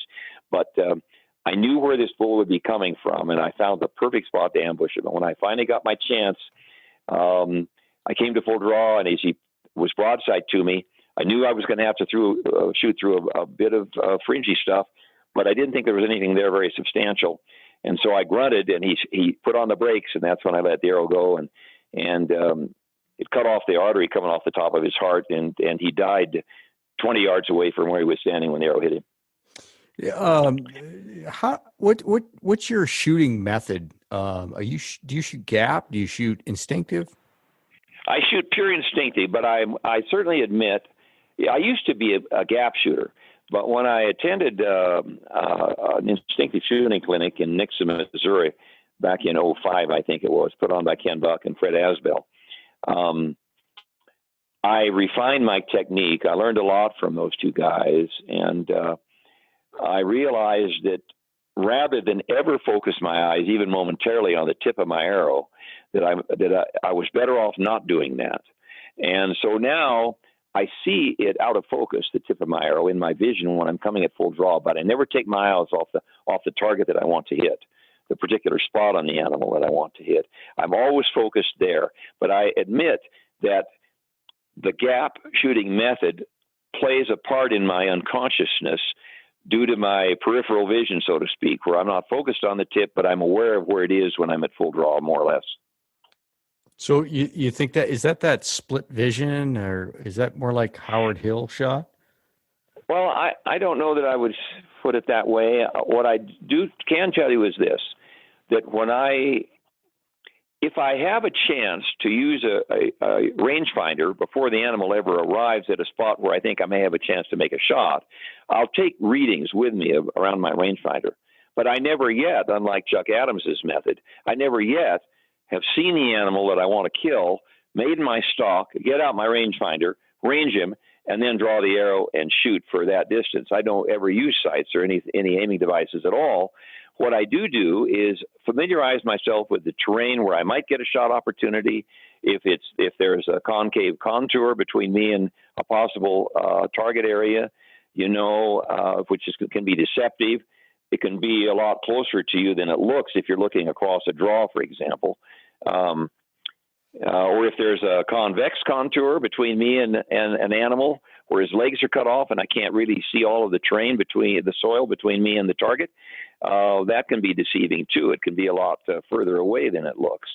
But when it's to my advantage and I have the opportunity with plenty of time to take rangefinder readings, I will do it. But I never yet have ranged an animal and then shot him. So it is purely instinctive. And what I do when I start to draw, I begin my aiming in the first inch or two of my draw. I'm aiming that arrow for the angle I wanted to leave my bow at as I'm drawing. And by the time I come to my anchor, I don't have to change my elevation. I just have to make sure my bow arm is like a steel rod suspended in space and that it doesn't move a fraction of a millimeter when I make my release. That's interesting. Now, when you come to full draw, is it a timing issue when you release, or can you hold an anchor? And I'm not talking specifically about weight, holding weight. I'm just interested in more of your aiming method. Do you feel like it's more accurate if you release right away, or could you hold for a few seconds? It's interesting you asked me that question because I use a totally different technique with my longbow from the one I use with my recurve. If I'm shooting a longbow, and I've taken a couple of book animals with it, a mountain lion for one. Actually, that was an O.C. Jorange self bow. I took a 200-pound lion and made Wounded Crockett in November of 2015 up in central British Columbia in 20 below zero. And when I shoot a longbow or a self bow, I release the arrow as soon as my fingers touch my chin. But with a recurve, I anchor under my cheekbone, and if I have the time, if I don't feel the animal is aware of my presence, and I have the time to really take my time to settle in and to really feel the pressure between my shoulder blades, maximum tightness there, and then to concentrate on making a perfect release. And I don't always make perfect releases, but thank God I do most of the time. Then I will take up to 5 seconds, maybe even occasionally 6 or 7 before I release the arrow. But usually it's between 4 and 5 seconds. Everything else being equal, and if I'm convinced the animal is not aware of my presence, I will take that kind of time before I release my recurve. Interesting. Let's see. Anything else about your equipment that jumps out at us? Gosh, I can't think. But right now, I love shooting wood arrows. I love that single bevel 2-blade broadhead. I don't intend to use anything else for the rest of my hunting lifetime. You use a bow quiver, don't you? In the pictures, you pretty much always have a bow quiver. I use a bow quiver. Yeah. There were years when I used a back quiver. I never have used a side quiver, but there were bows when I used a back quiver. One of the more exciting stories in my book is of the first time I ever hunted grizzly up in British Columbia. I had a cylindrical rotary back quiver. It was made out of an aluminum cylinder with a wooden dowel in the middle of the vertical cylinder, and the cylinder was covered with camouflage cloth, brown and green camo, and there was a slot cut in the bottom of that bow quiver. So when it was on my back, it had shoulder straps. I could reach around behind me toward the small of my back, down just below my waist, and reach in through that opening and grab an arrow that was there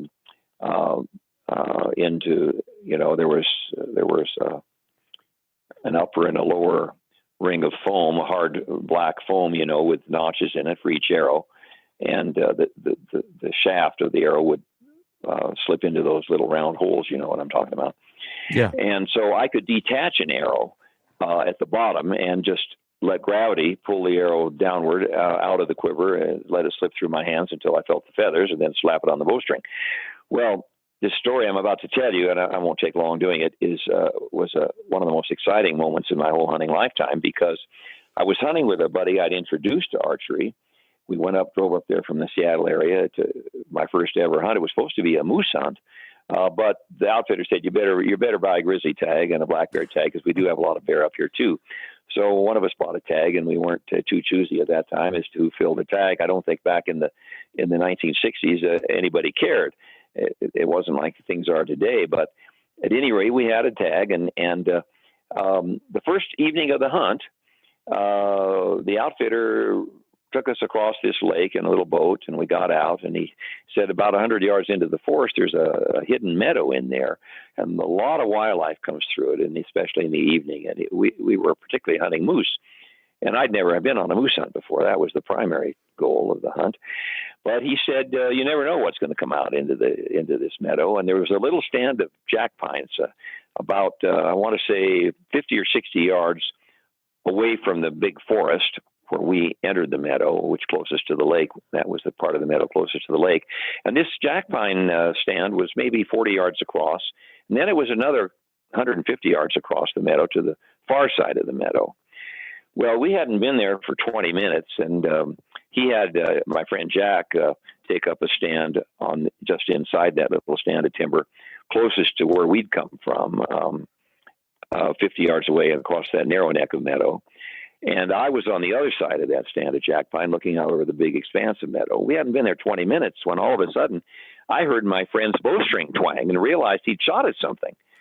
Well, I was dying to know what it was, of course, and I jumped up and took a look, and here's this grizzly running up toward me with blood spouting out of the area of his collarbone like you'd turn on a garden hose. It was just a solid jet stream of blood preceding him, staining the ground in front of him, and he was running right obliquely toward me, and I thought, oh, my God, that doesn't look like a very good hit. I've got to try and get another arrow in him for my friend. So foolishly, I had been sitting on the ground with my back against a tree, and I had my vertical cylindrical bow quiver resting vertically upright against a tree within arm's length of me. So if I saw something appear out in front of me, I could reach in there, grab an arrow, put it on the string, and I'd figured it'd be no problem.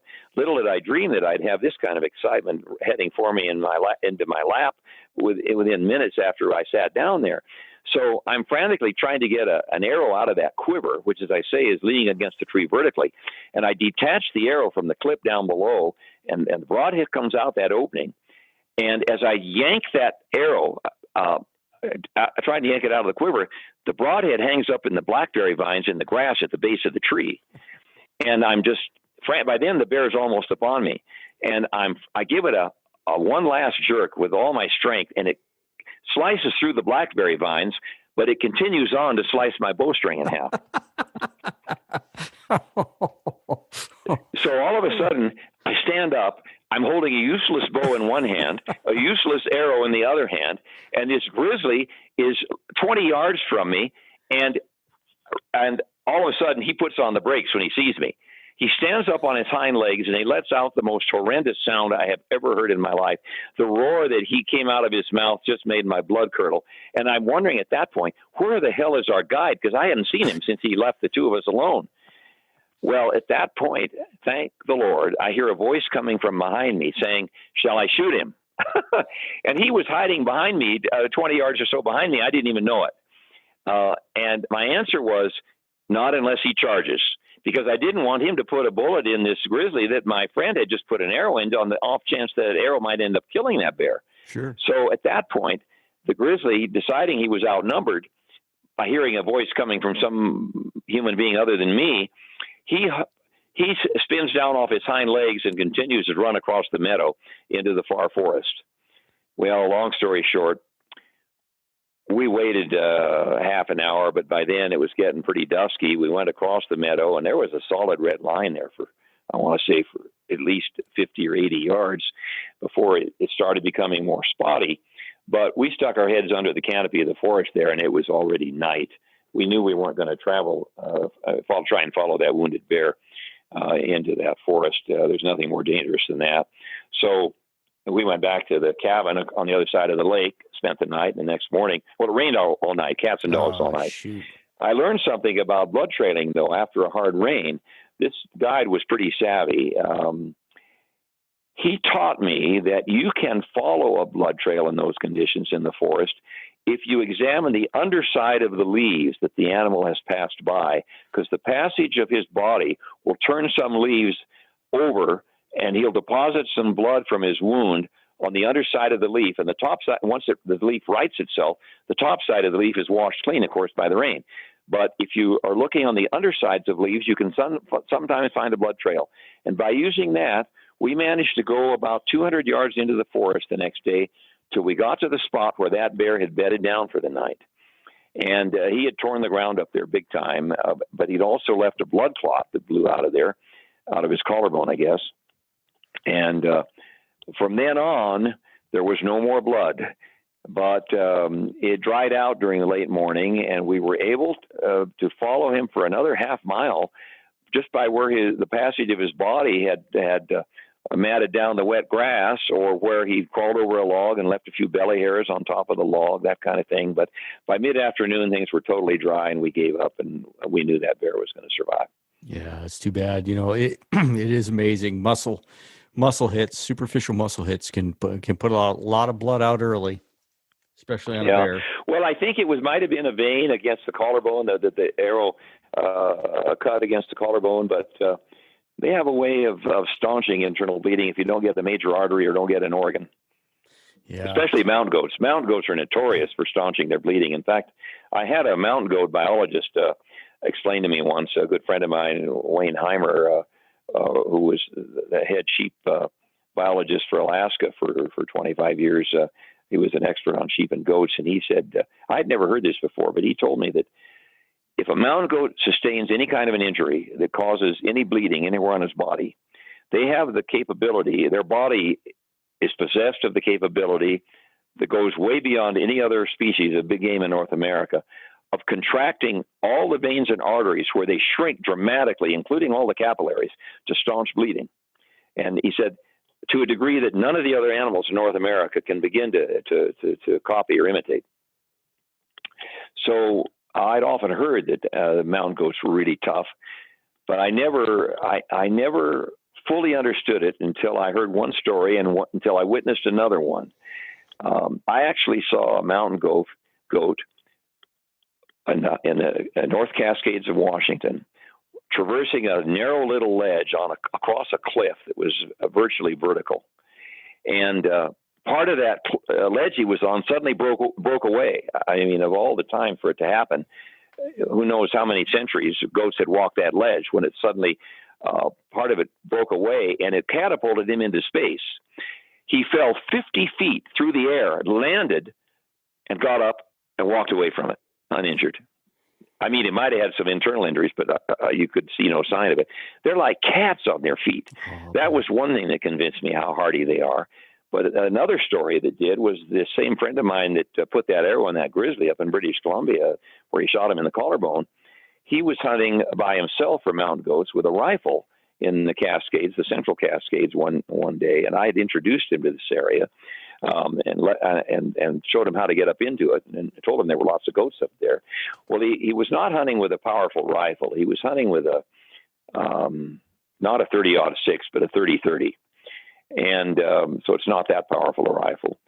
And he took 5 shells with him up the mountain. That's all he figured he would need. And sure enough, he found a nice billy goat, and he ended up putting 5 shells through the rib cage of that goat.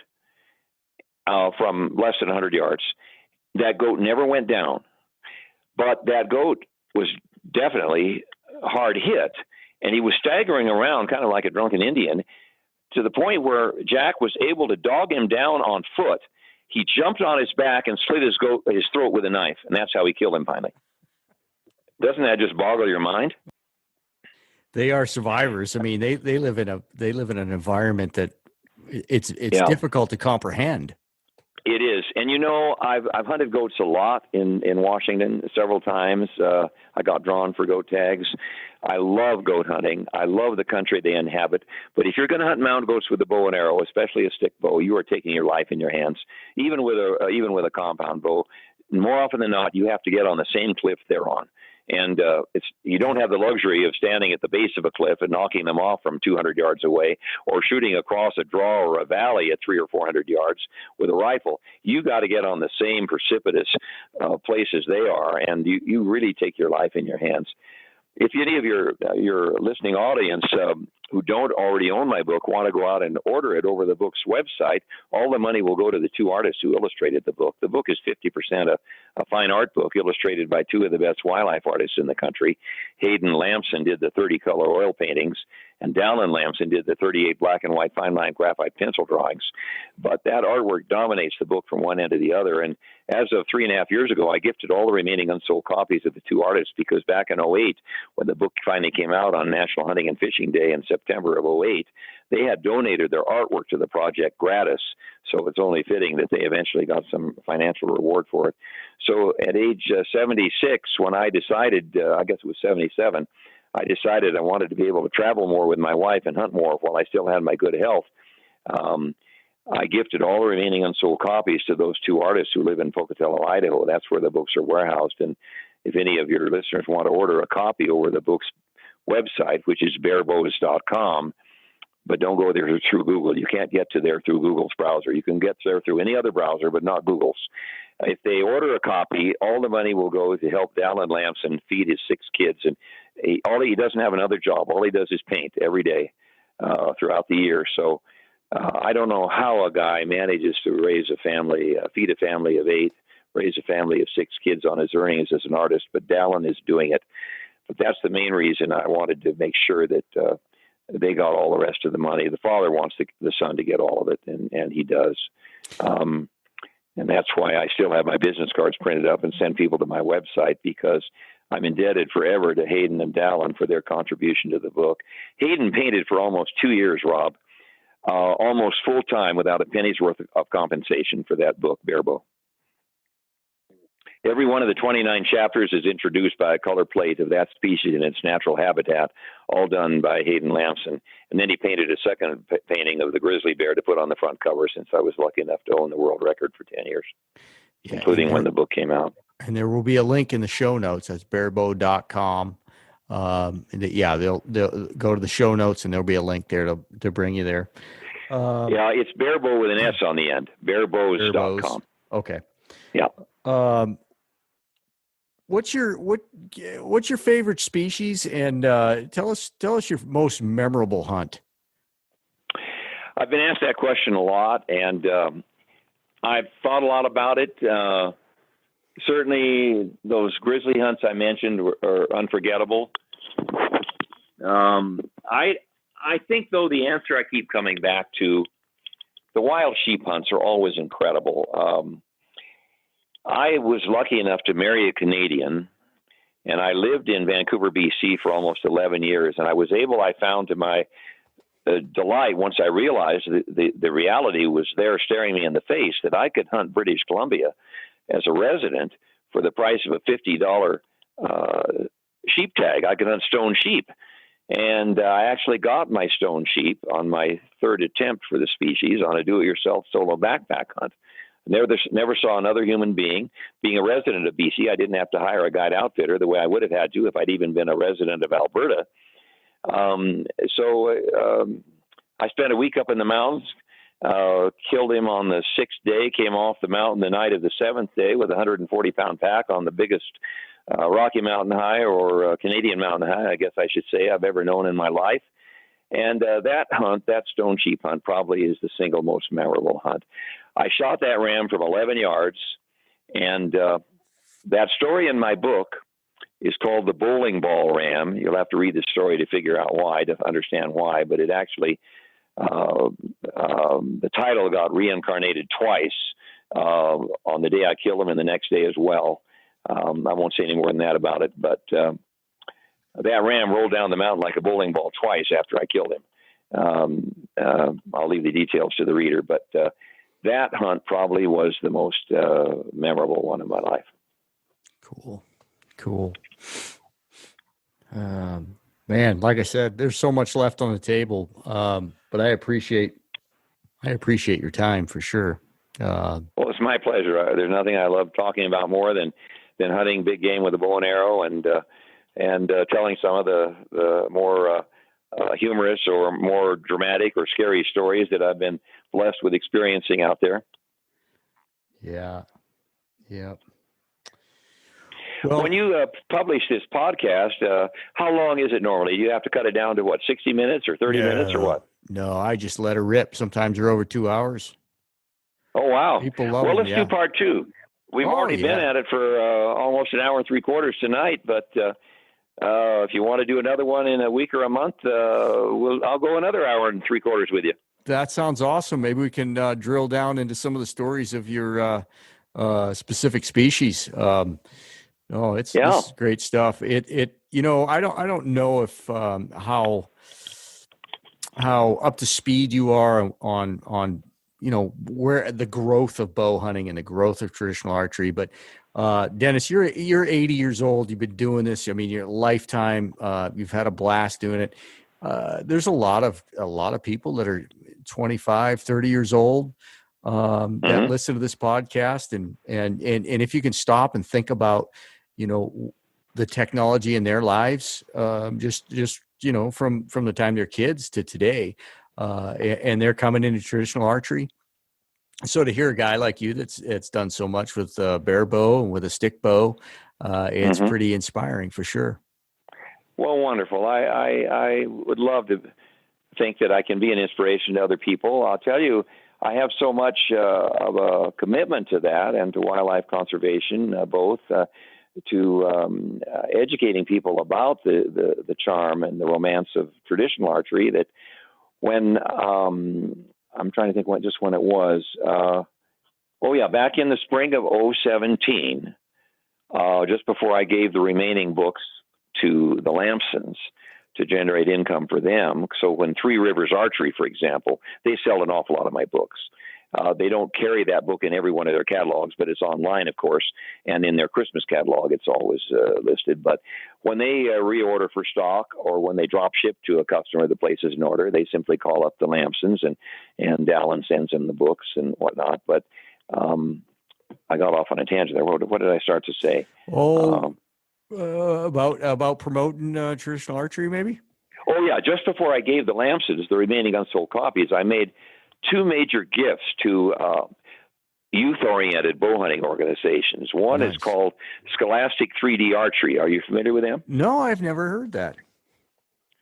Go online to Scholastic. It's called S3DA, Scholastic 3D Archery. They now have national tournaments for young bow hunters. They sponsor competitions in every state in the country now. It's growing leaps and bounds. Jenny Richardson is the executive director of it. Pope and Young has given them a lot of money to support their program. They now have national tournaments every summer from winners of the various states. It's a lot like the National Archery in the Schools program, except it's specifically oriented using 3D archery as the attraction to get them involved to national competitions for junior high and high school youngsters. And I gifted to them outright something like 1,800 copies of my book. And when they had their national championship in the summer of 2017, Jenny Richardson and her team at those national championships gave a copy of my book to every participant in the national competition. Holy smokes. Wow. And then there's another organization called Raised at Full Draw. I'm trying to think of the name of that couple. It should come to me. I gave them about... seems like I gave them about 300 copies. Holy smokes. They sponsor 4 youth bow hunting camps every summer in different states. They may have grown beyond that by now, but back in 2017, they had 4 different bow hunting youth camps for a week. And I made sure that every one of their participants got a copy of my book. So I'm very much vested in trying to introduce our way of life in the field to young people. Absolutely. Hats off to you. And that's no small book. How many pages is it? It's 504 pages, and it contains 360,000 words of text. It contains 104 stories of adventure and misadventure, all autobiographical and true, spanning 40 years of my life, pursuing that goal I never knew I had till 6 years before I got there. But the 104 stories are divided by species into the 29 chapters, of course, and they're arranged chronologically in order of first harvest of the species for me. So mule deer is chapter 1 because that's the first species I ever took. It was a mule deer doe in eastern Washington, which I shot with a recurve before the compound had ever been invented. And then I got Columbia blacktail, and a few years later I got an elk, a cow elk, a Roosevelt cow elk, and then I think the next animal I took was my Rocky Mountain goat, which I took with a recurve about a year before the first compound hit the market. Back in 1973, I think is when I shot that mountain goat. It would take me 66 days in a buffalo blind to read that. Yeah, it would. In fact, I kid people. I say, well, it's not kidding, actually. If you read one story a week, it will take you exactly 2 years to read the book. Well, it sounds like you got some great pictures in If you read one story a night, it will take you 3 months. Oh, there you go. And 3.5 months. Oh, that's good stuff. Okay. Well, hey, Dennis. Hopefully we've given your listeners a lot to chew on and a lot to get excited about. And every one of them should know that if they want to add that book to their library, they won't be disappointed. The book has won 6 national awards, and they'll be helping to feed a young artist in Pocatello, Idaho, helping feed him and his 6 kids. Oh, you can't beat that. You bet. Well, thanks for your time, buddy, and look forward to talking to you again. You bet, Rob. And when might we have a chance of meeting in person? Well, you're not very far from me, and I was just actually texting my friend to find out who he's fishing with in Sun Valley, Idaho, just now. So we're not that far apart. Let me offer you an invitation you can't refuse someday, okay? Sounds like a heck of a deal. have you been to Sun Valley and Ketchum, Idaho before? I have, with an elk tag in my pocket on a great elk. All right. There sure are a lot of elk around here now. Since the feds gave Idaho and Montana back control of their own wolf populations, the wolf population has been cut down now to the point where the elk have come back big time, but it was looking really bleak about a dozen years ago. Anyway, here's my invitation to you, Rob. I've heard from a lot of people about what a great guy you are, and I surely look forward to meeting you sometime in person. But so here's my invitation. You come to Sun Valley when it fits your schedule. This is my home. I can be here anytime. And I'll take you to dinner as my guest. Bring your wife too, if you like. And you have a guest bedroom in our place. You're welcome to spend a night or two. I'll take you and your wife to dinner at the Pioneer Saloon, which is the iconic restaurant in town. It's been here for many decades. And you may recall having been in there before, right? Yep. That the walls all around the restaurant are lined with unbelievable trophy quality bucks and bulls and an incredible wildlife collection. And there's a big bison bull right over the front door. As you come in, it's over your left shoulder behind your left shoulder once you pass through the door into the bar area of the restaurant. And the owner, Duffy Whitmer, told me just a few weeks ago that he'd love to have my bison in his restaurant to replace the old one that's been there for 40 years, that he came out of Alberta, and he bought it 40 years ago from a taxidermist. Well, it's looking the worse for wear, and I said, Duffy, I'd be thrilled to have you put my head and shoulder mount when I get it back from the taxidermist a year from now. In place of that one, you can sell that one for whatever you can get for it. And I said, you'll have a brand new fresh one that's just as big, just as much of a trophy. And then you can tell the residents, your patrons, that it was taken by a local resident with a bow and arrow. And he loved that idea. And since then, I've talked him into taking them out for my life-size mountain lion, that 200-pound cat I shot in BC back in the fall of 2015. That hasn't been mounted yet because I didn't know where I was going to put it. But the taxidermist has been sitting on the tanned hide for a life-size mount ever since 2016. And now I put Duffy Whitmer, the owner of the Pioneer Saloon, in touch with that taxidermist. And that lion's going to end up in the restaurant too. So you come visit me even before those trophies get mounted on the wall, and I'll take you to dinner there as my guest, and you can be my house guest. Man, that's pretty tough to turn down. Well, talk to your wife and see if she'd like to come too, because I've got a pretty attractive wife and one with a great personality, and I've never yet a woman that ever met my wife that didn't fall in love with her.